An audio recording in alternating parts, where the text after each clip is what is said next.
morning. I think it's still morning, is it? Welcome everybody, and I'd like to welcome you there from our families from the past,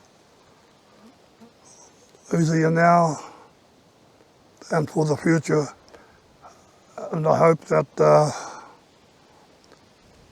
our people, white, black and whatever, can all work as one, because we all do need to work together as one to make a good, everything okay for whatever is happening. So I see some fellows over there, some of the fellows from the Pardelup camp. Hey boys, men. So from time to time it'll come out here a few times doing to see us, and quite pleased to see what's happening now, and just hopefully we can all work as one through it all. Back in the days I brought up in a mission. 1970 I was in a boys' home. 1971 I was in Albany Regional Prison. And I come to Pardelup a few times, doing sentence. I got sick of going to jail. So I said, I picked my time 6 months before to give up drink and any other crap I was on. I told people to go away 5 days with their drink after Christmas. My kids were starting to grow up. I wanted to look after them. And I was pleased to see fellas coming in here today. And I've been to Pardelup before talking to the prisoners. Your life is your decision what you want. Like I said to myself, giving up drink, I've been in jail too long. I got my kids and Caroline to look after. You know, that helped me get to 70. I'm 71 next month. You know? So I just hope what I've said to you, that you'll always remember it, mainly because of your children, your family, and the full community. I just want to let you know that I met Uncle Frank early 1990s, and we were out doing reforestation skill training together, and we're out planting, and it was Uncle Frank who got the prize for the best planter at that time. So he's just got a long history of dedication and interest in that restoration of the land. So he knows quite a lot of the properties around this district, as you can imagine. Right up front, I just wanted to acknowledge Basil, because if you don't have people with some vision, things don't happen. And Basil doesn't just have vision, Baz makes things happen. And you wouldn't be here if you hadn't had a part in that vision that Basil has actually brought to fruition, because it takes having the networks that he's built up over the last 35, 40 years, but also that passion and the common interests with so many of you here. So we're going to hear from some of those people that Basil has touched, and you will have some of those individuals amongst you that will be thanked. And part of that recognition of Basil's vision is about the overall vision, and that's what we're contributing to, that every bit that each one of us does actually contributes to a major whole, and that when you are understanding that whole, and we'll hear about that a little bit later, you know that you're contributing to something bigger in the world, something positive and bigger.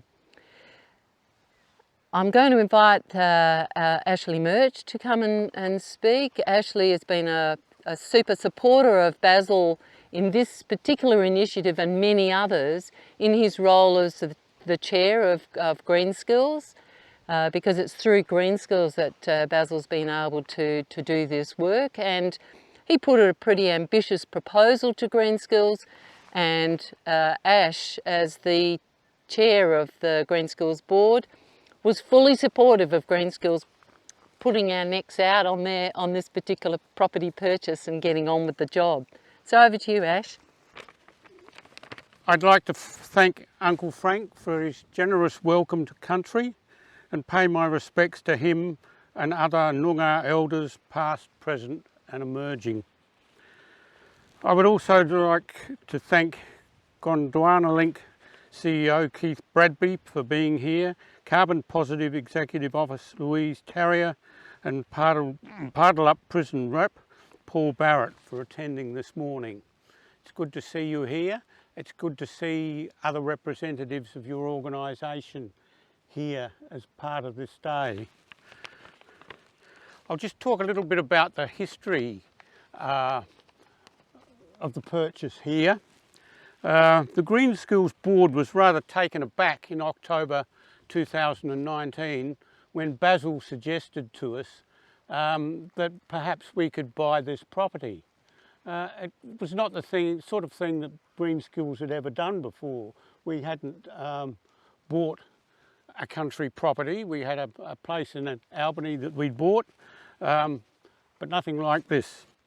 The board listened, however, to what Basil pointed out, that it was a gap in the Gondwana Link project at an important point in a significant wetland area, and that he could envisage it not only as a revegetated property to close the gap, but to see that it could also become an educational and training centre, a cultural centre and a centre for citizen science, ecotourism, with addition of suitable facilities. And we're here this morning to celebrate the first of those facilities being built on the property, and also to have a look at what has happened already. The board reviewed the proposal in relation to our aims and our financial situation and decided we should proceed with the purchase. At the time, the board felt we were making a very bold move, and some Green Skills staff felt that we perhaps overstepped the mark. However, in the 4 years since purchase, we've seen steady progress with the proposed plan. It got off to a slow start, largely because of COVID, but it really took off in 2021. In 2021, about 25 hectares was reseeded using seed collected locally by Mount Barker and Noongar Rangers, and further infill planting of more than 8,000 seedlings and more reseeding was done in 2022. There have also been cultural heritage surveys facilitated by local Noongar Elders, the installation of bird and mammal nesting boxes, surveying of Boggy Lake for bitterns, and an ecological investigation of Boggy Lake and Tootanellup Lagoon and adjacent wetlands. So we're progressing well at this stage as far as the board is concerned.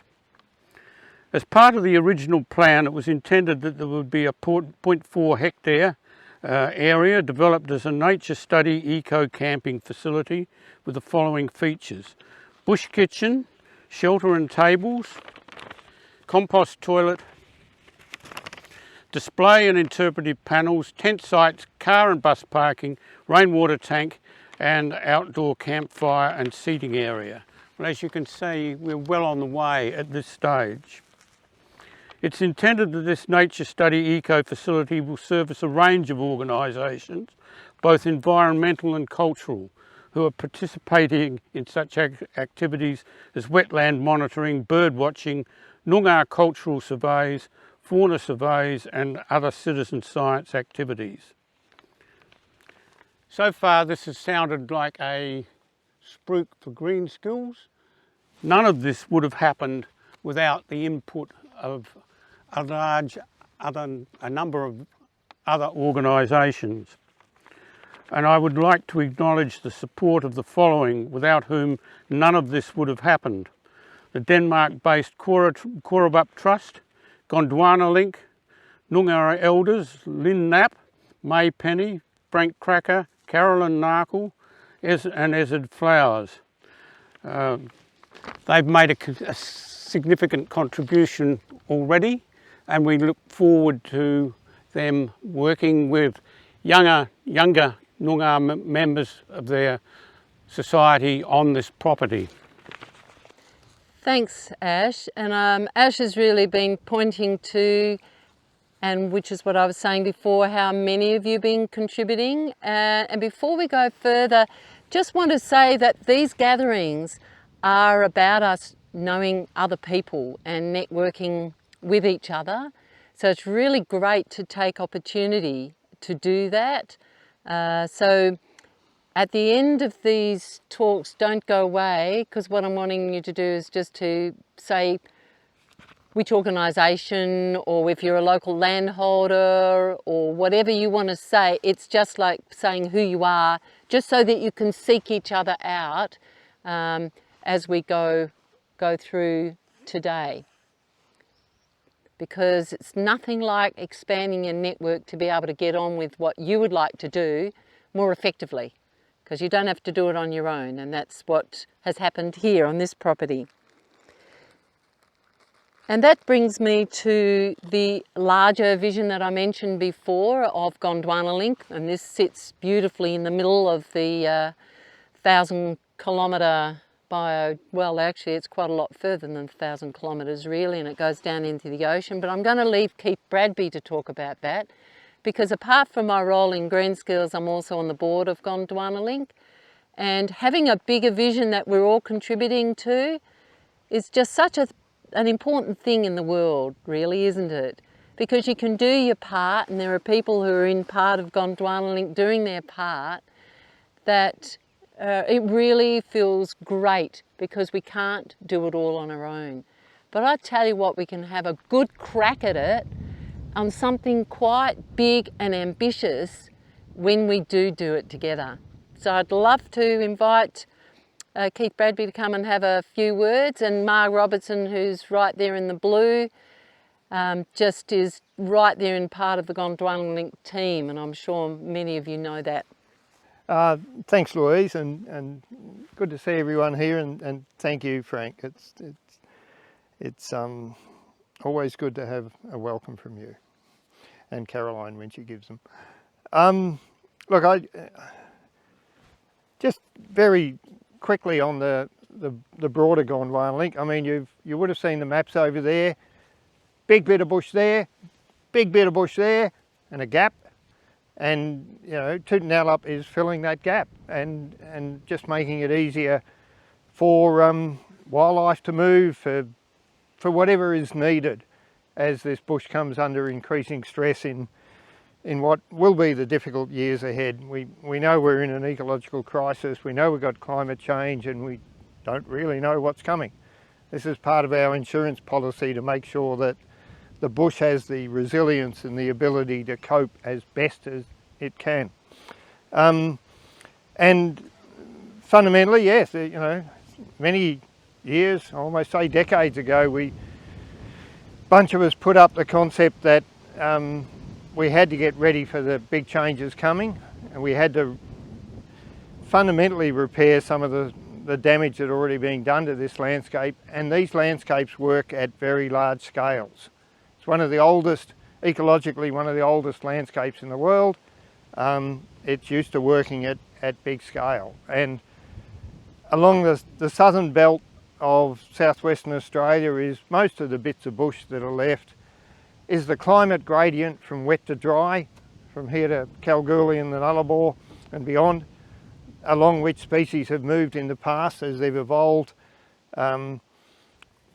Most of the bits of bush, wonderful community efforts, and also the south. It is getting hotter and drier, and wildlife's going to move south, and we are the south. So the importance of what's happening here. But you know, it's the conversation I think I just had with Jen. I had some great conversations this morning, and just in case you thought I weren't listening, I've been taking notes. It's there. You know, that really interesting dance we all have to do between doing local tangible stuff that makes a difference, but keeping an eye on that much bigger picture, that local change is the only thing that can add up to a change at the bigger level.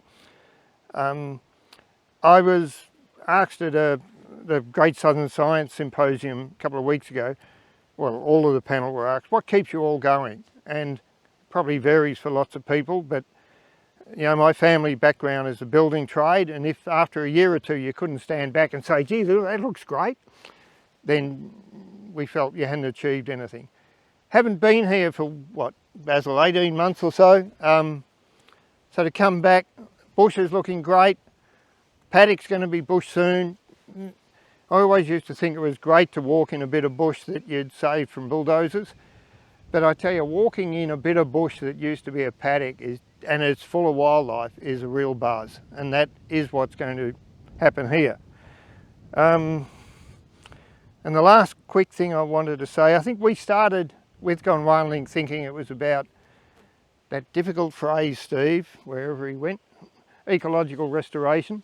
But what's happening here and what's happening at so many places across the link now, which is just so exciting, is that bringing together into budger, into country, ecological, restoring the health of the ecosystems, restoring the vibrancy of the communities.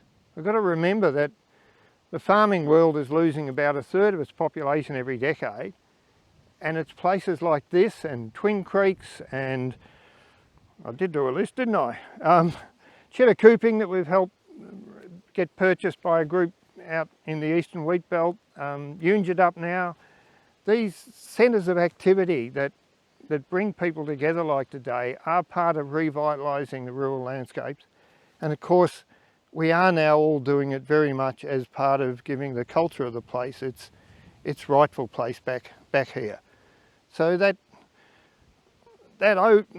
bringing it all together at place, at local level, is what makes things hum, and here we are, and it's humming. Thank you. I'd like to invite Baz to come over and say why it feels like it's humming, and the process over the last 3 years that Basil's really driven, and how and that many of you have contributed to. So over to you, Baz. Behind me is actually one of our Fuskergale nesting boxes, and that one we actually has found already occupied. We found a nestivating female there when we did our surveys earlier in the year. So it's very exciting to see that with a little bit of guidance, help and expertise, we can start to bring back some of our wonderful fauna that back onto landscapes like this. Another highlight for me has been the number of emu mobs that are starting to cross the property, and we can see their scats everywhere. We've removed the barbed wire from the boundary fencing, and it's so exciting to know that one of our key species like emus are now freely able to move across this landscape all the way from the Mount Roe National Park south of here in the Walpole Wilderness area up through here towards Pardelup Lagoon. So that's well on its way to having continuous bushland or connected bushland between our national parks in the forests and the Stirling Range National Park. And it's just fabulous to have Frank and Carolyn here today. Our next event here in 2 weeks' time will be Carolyn leading a group painting on country. So it's about a project called In the Footsteps of Bella Kelly, and Carolyn is the daughter of this very well-known great Noongar artist. We've already done one outing, and 2 weeks' time we'll come with a whole mob of artists and start painting the restoration and the bushland and the wetlands on the site. So thanks, I'd like to give my thanks to all of you for all that you've contributed, and yeah, look forward to showing you some of the country around here later on. Baz talks about that embeddedness in this community, and Western Australia in particular is an increasingly urban population.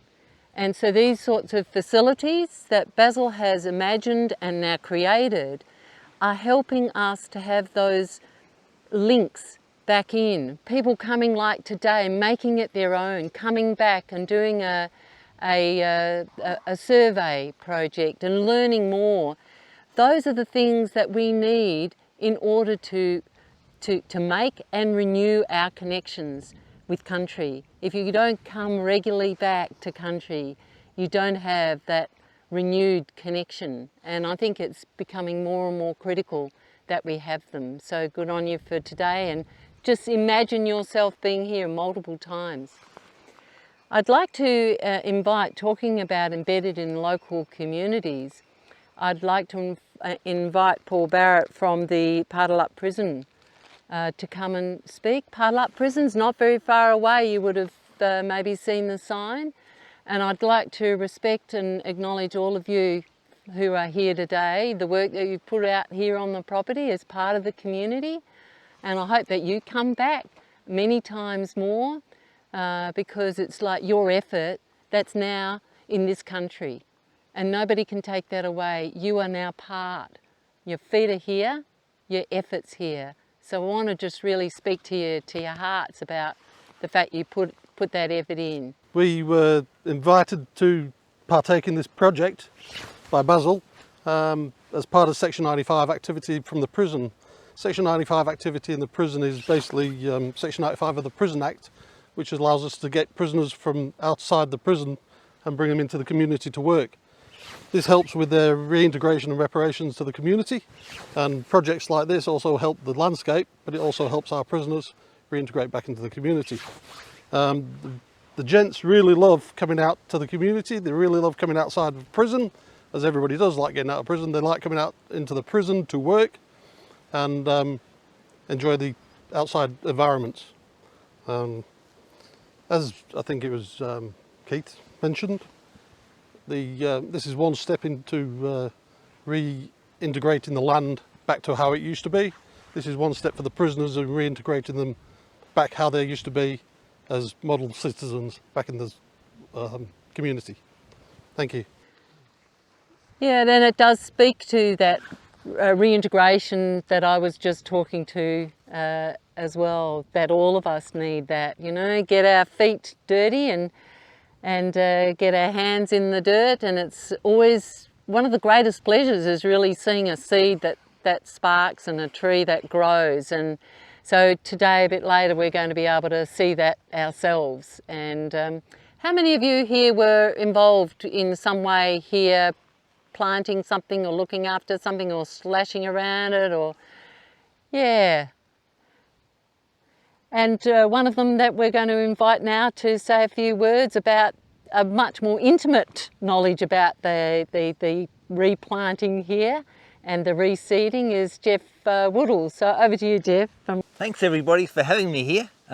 Thanks guys for the welcome to country, and it's always a pleasure just to come here and enjoy this sort of landscape.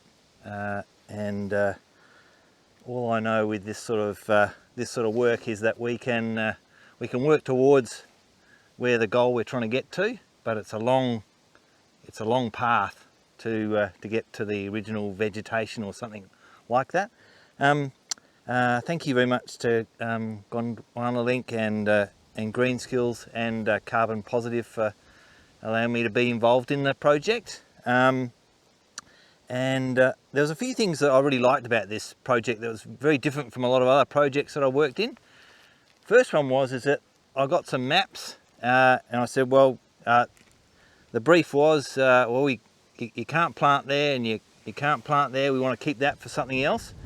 And what I really liked about that was that is this sort of multi-purpose sort of role for some of these restoration sort of sites, whether they be sort of educational like this or other sorts of activities that can go on some of these properties. It really is you know, value adding to the work that we're doing.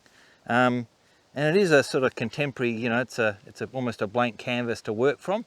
And so I think, you know, integrating this sort of thing into these sort of sites is really important. So that was really pretty neat. And then, but I've got to say, when I got the maps and I thought, well, not going to plant here and we're not going to plant over there, I'm going, well, we should plant all that. But in actual fact, I think in hindsight, it's a much better idea what Green Skills have proposed and it's a much better way going forward, I think. And Louise mentioned some of those things about even being very urbanised these days.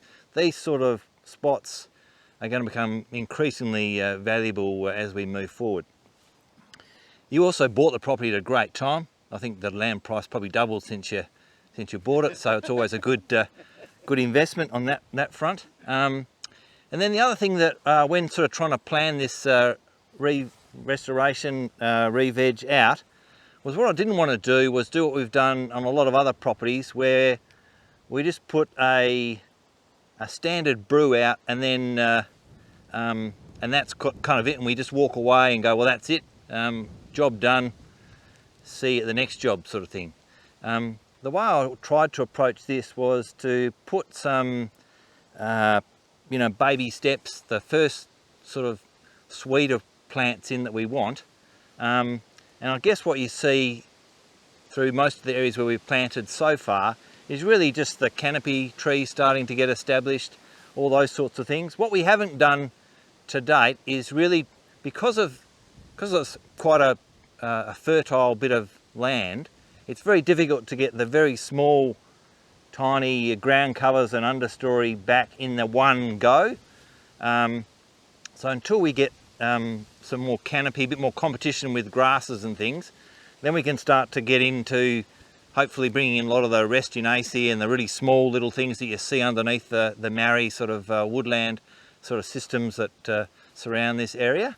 So I would say if we're on a baseball field, we're halfway to first base. It's going to take a lot of time and effort, and great to have community members like the prison and other people involved, because often it's very labour intensive. So what you see now is just I'd say we're not even at first base just yet. I did like how you have the opening after we've actually got something to see, because once anyone who's done this stuff for a while, you sow it or you plant it and then everything's sort of covered in with weeds, and then you get to about this age where things start to emerge from the weeds, and then they start out competing the weeds. So good time to have an opening when you've got something to sit under, and when there's something to actually see in the paddock as well. And essentially most of it was using the sort of techniques that I've been working on for the last 20 something years, which is about sowing seeds and trying to get everything right. The difficulty with this site is that, I'm not too sure if you're aware, but that whole sort of carbon farming thing went bonkers a few years ago. We were often, 10 or 15 years ago, a big site was sort of 50 hectares or thereabouts. And there was probably, 2 or 3 of those in the state, from Kalbarri to Esperance. And now it's, hundreds and hundreds of hectares on multiple spots. And essentially what happened is when I tried to get someone to come and do weed control out here, they said, oh no, we're too busy. We're doing, hundreds and thousands of hectares somewhere else. So it's quite difficult to get good weed control here. But Green Skills found a local person who could come and assist us a little bit. That was kind of useful. But we're always learning new things, new approaches. I'm always building new machines to have a better crack at it. So what you see now is the results of those sort of that first seeding and seedling planting work, and we've got a lot more work to do. So by no stage are we walking away from it and saying it's all job done and we sign it all off. And I really do like this multi-purpose approach that's been used on this property.